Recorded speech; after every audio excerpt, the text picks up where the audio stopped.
Good morning बच्चों। Siddharth senior शिक्षण सिद्धार्थ शिक्षा सदन सीनियर सेकेंडरी स्कूल सोजित रोड में आपका स्वागत है। मैं ननिक किशोर, कक्षा 6, विषय सामाजिक विज्ञान यानी कि भूगोल, अध्याय 6, पृथ्वी के प्रमुख स्थल, पार्ट फर्स्ट। आज हम शुरू करने जा रहे हैं जो हमने पहले पढ़ा था, मैदान।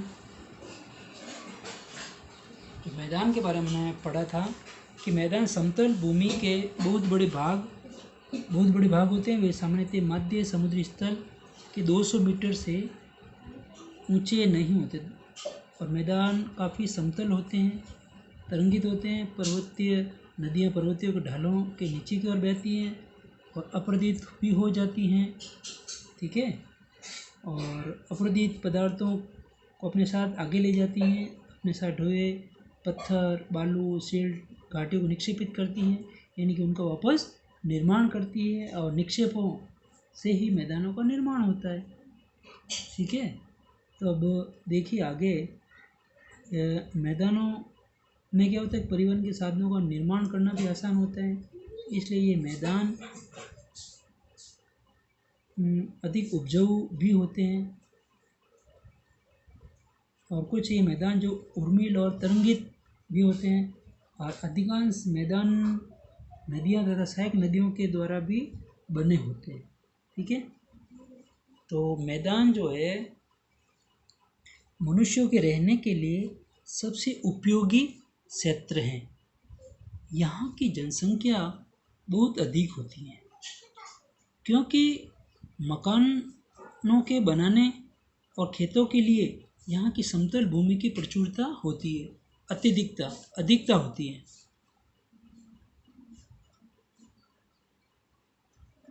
उपजाऊ मिट्टी के कारण यह भाग खेती के लिए काफ़ी उपयुक्त होता है, क्योंकि उपजाऊ मिट्टी यहाँ मैदानी भागों में आती है, क्योंकि जो पर्वतीय भागों से, ये पर्वतीय भाग है और यहाँ से जो नदियाँ निकलती है, नदियों से क्या अपरदित पदार्थ आते हैं और ये पदार्थ आके इन मैदानों में रुक जाते हैं और कहीं उर्वरक क्षमता भी यहाँ आ जाती है, जिससे उपजाऊ मिट्टी होती है और यहाँ खेती बहुत ज़्यादा होती है। भारत में गंगा का मैदान देश में सबसे अधिक जनसंख्या वाला क्षेत्र है। भारत में सबसे अधिक जनसंख्या वाला क्षेत्र कौन सा है? गंगा का मैदान, ठीक है। स्थल रूप व लोक, स्थलीय रूप यानी कि जो समतली भाग जो वाला है ना पृथ्वी का, वो स्थल रूप के विभिन्नता के अनुरूप ही मानव विभिन्न प्रकार से जीवन यापन करता है, जीवन चलाता है। पर्वतीय क्षेत्रों का जीवन कठिन होता है, मैदानी क्षेत्रों की तुलना में सरल होता है। पर्वतीय क्षेत्रों का जीवन बहुत कठिन होता है, मैदानी क्षेत्रों की तुलना में वो सरल भी होता है, ठीक है ना। मैदानों में फसलें उगाना, घर बनाना, सड़कें बनाना, मैदानों में क्या, एक दो फसलें उगाना, ठीक है, घर बनाना, सड़कें बनाना पर्वतीय क्षेत्रों की तुलना में अधिक आसान होता है। देखिए अब इसमें तुलना बताइए कि पर्वतीय क्षेत्रों का जीवन कठिन तो होता है, लेकिन मैदानी क्षेत्रों की तुलना में सरल होता है, क्योंकि पर्वतीय प्रदेशों में क्या कि बारिश ज़्यादा होती है तो खेती बाड़ी भी हो जाती है, लेकिन कुछ चीज़ों के लिए वो कठिन हो जाता है।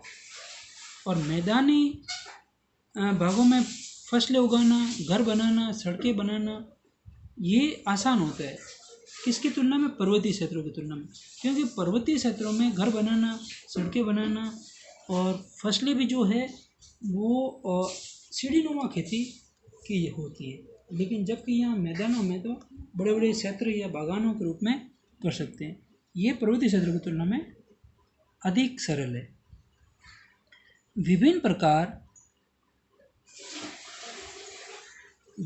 प्रकार कि स्थल रूपों पर रहने वाले लोगों के रहन सहन के तरीकों में कुछ अंतर होता है।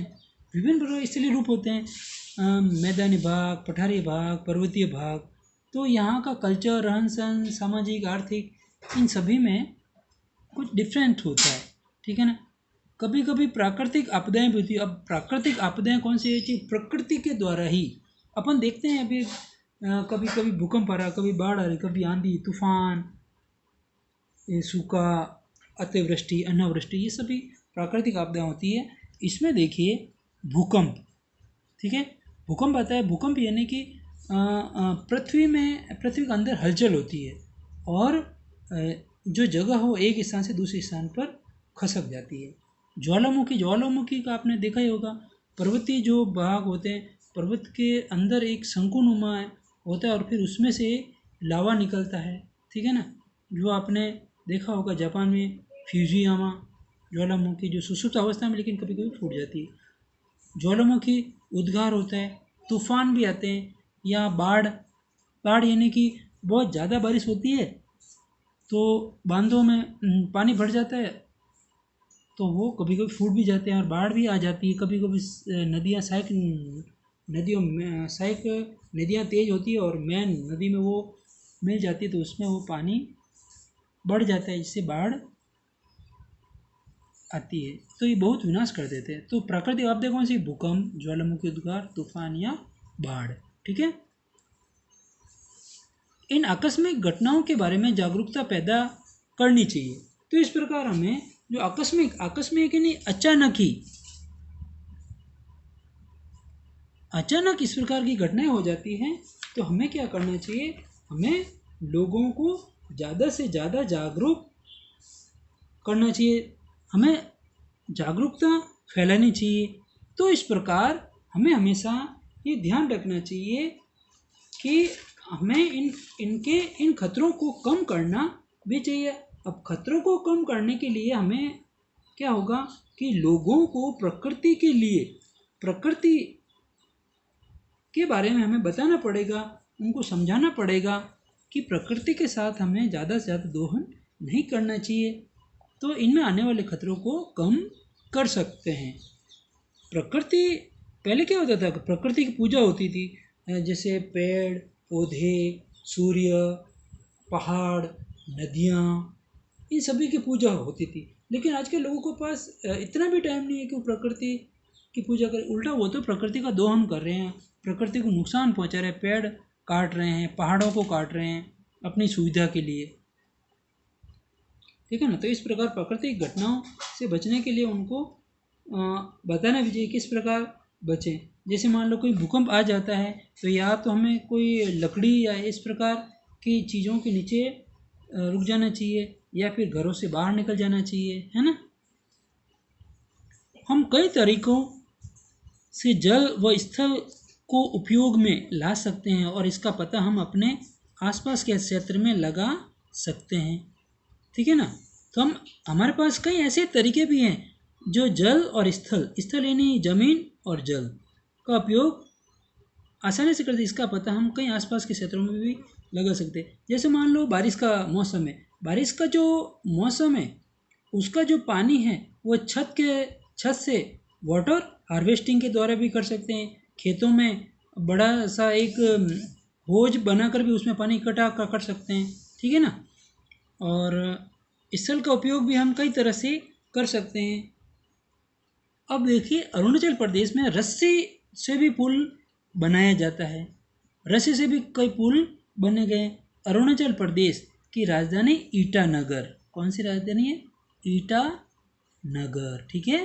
अरुणाचल प्रदेश की राजधानी पता है ना, ईटानगर। और आपको भी बच्चों है ना, आपको देश के जो 28 राज्य हैं उनके नाम और उनके सामने राजधानी लिखनी है जी, ठीक है। कभी भी मैं पूछ सकता हूँ। स्थल का उपयोग गलत तरीकों से करते हैं कि जमीन का जो उपयोग है ना, स्थल का उपयोग कई लोग गलत तरीके से करते हैं। जैसे उपजाऊ भूमि पर मकानों का निर्माण करना। अब जैसे भूमि जो उपजाऊ है, लोगों के लिए अन्न उगाया जा सकता है वहाँ पर, और वहाँ पर वे लोग वहाँ मकानों का निर्माण करते हैं। हाँ, माना कि रोटी कपड़ा और मकान की ज़रूरत होती है, लेकिन उपजाऊ ज़मीन है, जो बंजर भूमि है, वहाँ पे अगर मकान बनाए तो ठीक रहता है, लेकिन उपजाऊ भूमि पर हमें लोगों के लिए अन्न उगाना चाहिए। इस प्रकार तो लोगों की ज़रूरत पूरी होती है।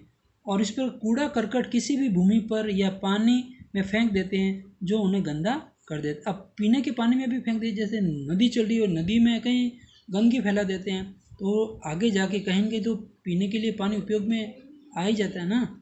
और कूड़ा करकट भी भूमि पर फेंक देते हैं, वो नदियों के द्वारा वो आगे से आगे चला जाता है, तो इस प्रकार वो गंदगी फैलाते हैं। इस प्रकार वो स्थल का उपयोग गलत तरीक़ों से भी करते हैं।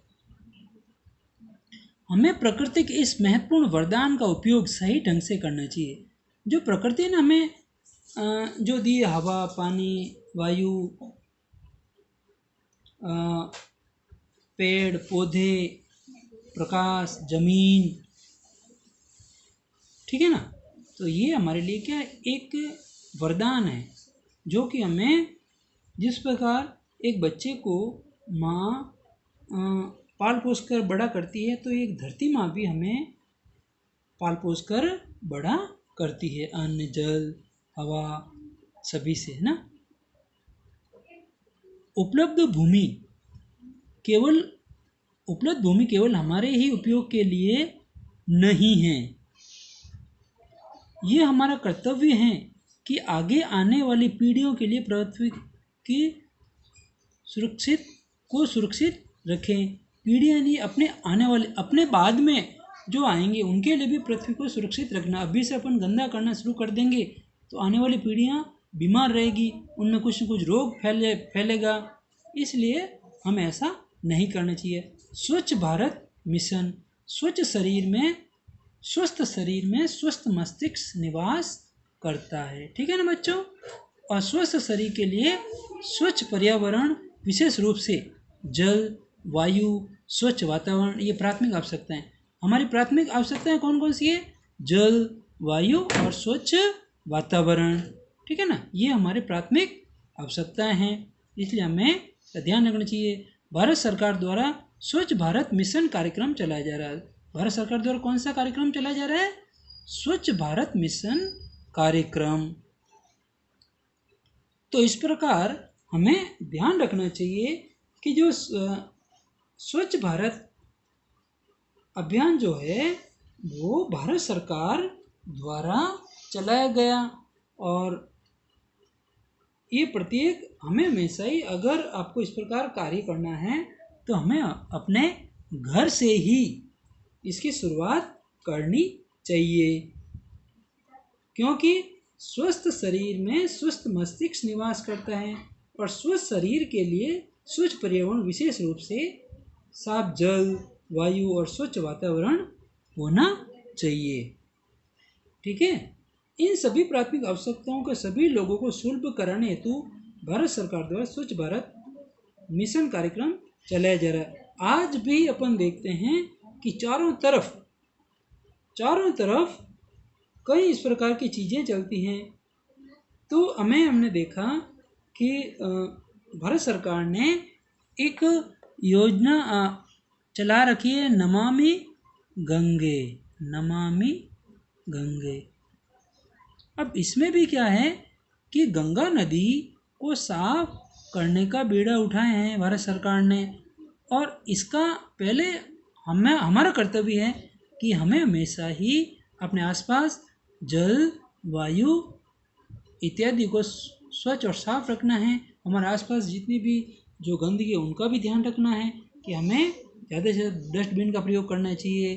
कहीं अगर कुछ इस प्रकार लोग कर रहे हैं तो उनको भी हमें कहना चाहिए, और हमेशा ही सफाई का पूरा ध्यान रखें। तो प्यारे बच्चों, इस प्रकार हम देखते हैं अपने आसपास कई नदी, नाले, पहाड़ कई ऐसे होते हैं जहाँ हमें साफ सफाई का भी ध्यान रखना चाहिए। तो इस प्रकार हमने पढ़ा कि पृथ्वी की जो प्रमुख स्थल थे, पर्वत, पठार, पर्वत श्रृंखला, पहाड़ी, सहायक नदी, मैदान, वितरिकाएँ, स्थल प्रायद्वीप, समुद्र, नदी मुहाना, झील, इस प्रकार हमने ये चीज़ें देखी थी। तो इस प्रकार देखा गया कि पर्वत जो है, पर्वत 3 प्रकार के, वलित पर्वत, बृहस्पति पर्वत, ज्वालामुखी पर्वत, ठीक है। और फिर देखा कि पर्वतों पर भी कई खेल होते हैं, और पठारी जो भाग है वो सपाट और उठा हुआ पठारी भाग होता है, और एक मेज के समान भी होता है। फिर हमने देखा कि पठारी भागों पर जलप्रपात यानी कि झरने होते हैं, जो कि भारत में छोटा नागपुर के पठार पर हुंडरू जलप्रपात और कर्नाटक में जोग जलप्रपात भी है, ठीक है ना। मैदानी भाग जो है वो परिवहन साधनों के लिए और अधिक उपजाऊ भी बनाए गए हैं, और मैदानी जो भाग है विश्व के सबसे अधिक जनसंख्या वाले भाग हैं। नदियों के द्वारा बनाए गए कई बड़े मैदान भी हैं, जिसमें एशिया और उत्तरी अमेरिका भी हैं। और एशिया में स्थित भारत में गंगा और ब्रह्मपुत्र का मैदान है, चीन में यांगसे नदी का मैदान है। और मैदान मनुष्य के रहने के लिए बहुत उपयोगी हैं। यहाँ बहुत ज़्यादा जनसंख्या है, यहाँ मकान और खेती के लिए समतल भूमि है। यहाँ की मैदानी भाग उपजाऊ मिट्टी के कारण यहाँ खेती बहुत अधिक की जाती है। और भारत में गंगा का मैदान देश में सबसे अधिक जनसंख्या वाला क्षेत्र है। सबसे अधिक जनसंख्या वाला क्षेत्र कौन सा है? गंगा का मैदान, ठीक है ना। अब यह स्थलीय भागों में विभिन्न प्रकार के लोग जीवन यापन करते हैं। पर्वतीय भागों का जीवन मैदानी भागों की बजाय बहुत ही सरल है। मैदानी भागों में अन्न उगाना, घर बनाना, सड़कें बनाना पर्वतीय क्षेत्रों की तुलना में अधिक आसान होता है, ठीक है। और स्थलीय भागों में जो रहने वाले लोग जो हैं उनके रहन सहन, कल्चर, सामाजिक उनका तरीका अलग अलग है। विभिन्न प्रकार के स्थलीय रूपों में रहने वाले लोग अलग अलग तरीक़ों से जीवन यापन करते हैं।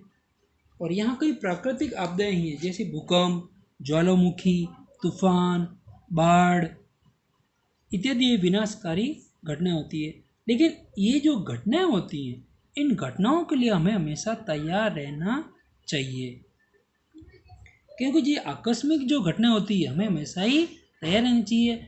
और हमें सभी के फ़ोन नंबर भी ध्यान रखना चाहिए, कब कौन सी घटना हो जाए, किस प्रकार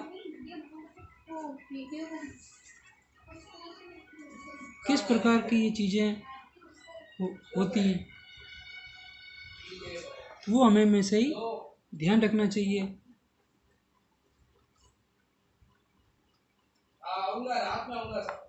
तो इस प्रकार उन तरीकों का भी हमें ध्यान रखना चाहिए। हम कितने तरीकों से जल एवं स्थल का उपयोग में ला सकते हैं, इसका पता हम अपने आसपास के क्षेत्र में लगा सकते हैं। प्राय हम स्थल का उपयोग गलत तरीके से करते हैं, जैसे उपजाऊ भूमि पर मकानों का निर्माण करना। इसी प्रकार हम लोग कूड़ा किसी भी भूमि पर या पानी में फेंक देते हैं, जो गंदा कर देता है। और जो पीने का जो पानी है वो बहुत स्वच्छ होना चाहिए, क्योंकि अभी पानी से बहुत सारी बीमारी भी हो जाती हैं, इसलिए हमें पानी को उबाल कर भी पीना चाहिए। और भूमि को भी कहीं कूड़ा करकट इस प्रकार फेंक देते हैं, जिससे कि पानी गंदा हो जाता है। और इसलिए भारत सरकार ने एक अभियान चलाया है, स्वच्छ भारत मिशन। भारत सरकार द्वारा स्वच्छ भारत मिशन कार्यक्रम चलाया जा रहा है। स्वस्थ शरीर में स्वस्थ मस्तिष्क निवास करते हैं, और स्वस्थ शरीर के लिए स्वच्छ पर्यावरण, विशेष रूप से साफ जल, वायु और स्वच्छ वातावरण, ये हमारी प्राथमिक आवश्यकताएं हैं। इसलिए भारत सरकार द्वारा स्वच्छ भारत मिशन कार्यक्रम चलाया जा रहा है। तो प्यारे बच्चों, हमें वीडियो अच्छी तरह से देखना है, अच्छी तरह से सुनना है, अच्छी तरह से समझना है, और आपको ढंग से काम करना है, ठीक है। तो ध्यान रखें कि आराम से कार्य करें, ठीक है। और प्लीज़ बकाया शुल्क जो है वो जमा करा दें और काम अच्छी तरह से करें। प्रत्येक प्रश्न के बाद लाइन खींचें और राइटिंग साफ लिखें। Thank you.